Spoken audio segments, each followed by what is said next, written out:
Bonjour, aujourd'hui on va étudier l'articulation scapulo-humérale. Donc l'articulation scapulo-humérale est l'articulation proximale du membre thoracique. Elle unit la scapula à l'humérus. C'est une articulation de type synovial sphéroïde. Elle est très mobile et peu stable et c'est une articulation à 3 degrés de liberté. Les surfaces articulaires de l'articulation scapulo-humérale sont représentées par la tête humérale, la cavité glénoïde de la scapula et le bourrelet acétabulaire ou bien le labrum.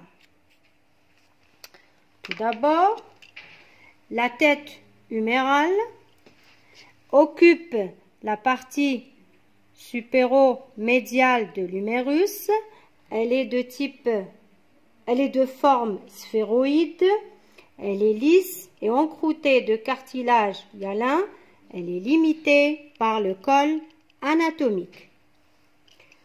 La cavité glénoïde de la scapula est située au niveau de l'angle supérolatéral de la scapula.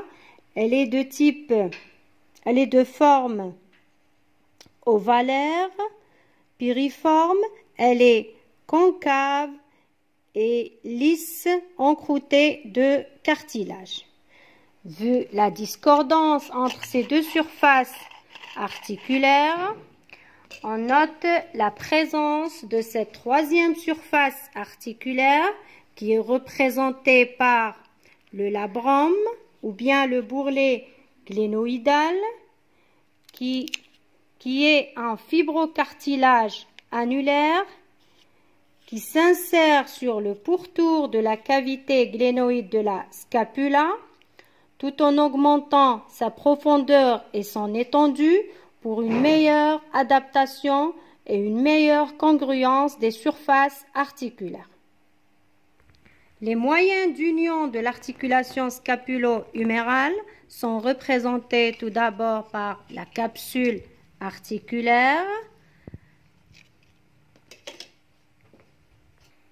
Les autres moyens d'union sont représentés par les ligaments passifs ainsi que les ligaments actifs qui sont les muscles.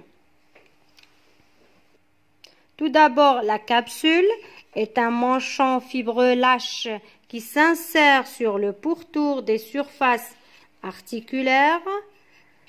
Donc, l'insertion de la capsule de l'articulation scapulo-humérale sur la scapula se fait sur le pourtour de la cavité glénoïde et du labrum.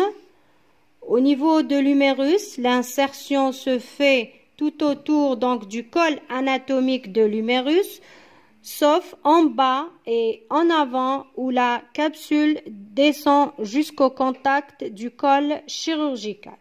Donc voilà la capsule de l'articulation scapulo-humérale en avant et en arrière. Les ligaments passifs sont tout d'abord représentés par le ligament coraco-huméral qui est tendu depuis le processus coracoïde de la scapula jusqu'à l'humérus.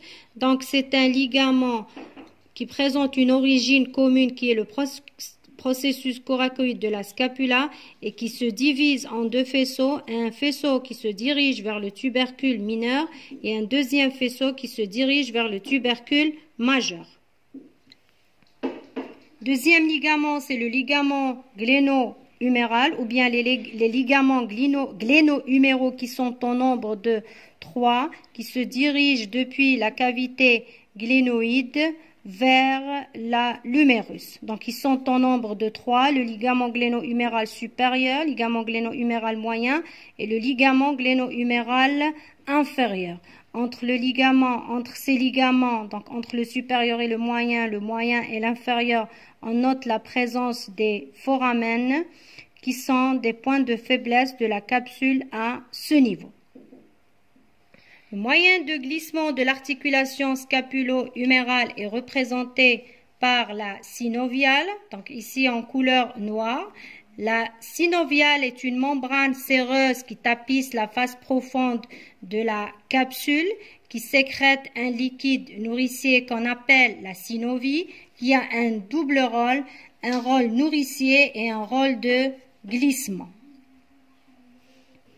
Donc, les ligaments à distance de l'articulation scapulo-humérale sont représentés essentiellement par le ligament coraco-acromial, qui est un ligament scapulo-scapulaire qui prend son origine au niveau du proscoracoïde de la scapula et qui se dirige en arrière vers l'acromion.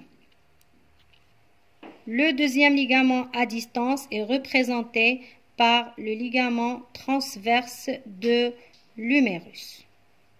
Donc, pour l'anatomie fonctionnelle, on avait dit que l'articulation scapulo-humérale est une articulation très mobile, peu stable, à 3 degrés de liberté, c'est-à-dire que les mouvements se font dans les 3 plans de l'espace.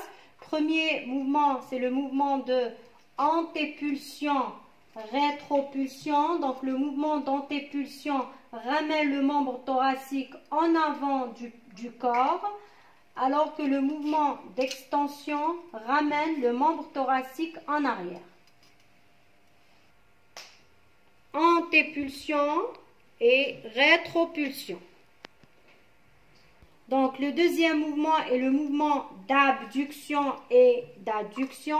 Le mouvement d'abduction consiste à éloigner le membre thoracique du corps, alors que le mouvement d'adduction consiste à ramener le membre thoracique au contact avec le corps. Donc, le mouvement d'abduction et d'adduction.